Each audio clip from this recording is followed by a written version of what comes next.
জাহাঙ্গীরনগর বিশ্ববিদ্যালয়ের কেন্দ্রীয় ছাত্র সংসদ জাকসু নির্বাচনে দীর্ঘ প্রতীক্ষার পর ঘোষণা করা হয় ফলাফল।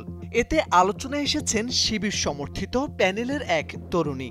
৪৮তম ব্যাচের দর্শন বিভাগের মাস্টার্সের এই শিক্ষার্থীর নাম আয়শা সিদ্দিকী মেঘলা। পড়াশোনার পাশাপাশি রাজনীতিতে সক্রিয় মেঘলা শিবির সমর্থিত সমন্বিত শিক্ষার্থী জোট থেকে লড়েছেন এজিএস পদে। নির্বাচনের আগে নানা চ্যালেঞ্জের মুখে পড়েছিলেন তিনি।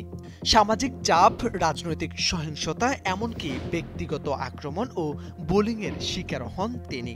তবুও হার মানেননি, লড়েছেন সাহস নিয়ে। শনিবার সন্ধ্যায় ঘোষণা করা চূড়ান্ত ফলাফলে দেখা যায় এজিএস নারী পদে ৩,৪০২ ভোট পেয়ে বিজয়ী হয়েছেন মেঘলা। প্রার্থীদের মধ্যে অন্যতম আলোচিত মুখ হিসেবে তিনি জয় ছিনিয়ে আনেন। এবারের জাকসুতে নারী প্রার্থীদের সংখ্যা ছিল মাত্র ৬ জন।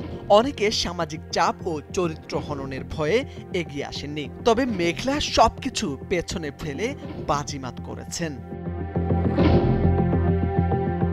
ভিপি পদে ৩,৩৩৪ ভোট পেয়েছেন স্বতন্ত্র প্রার্থী আব্দুর রশিদ জিতু। তার নিকটতম প্রতিদ্বন্দ্বী ছাত্র শিবির সমর্থিত সমন্বিত শিক্ষার্থী জোটের প্রার্থী আরিফুল্লাহ আদি পেয়েছেন ২,০০০ ভোট।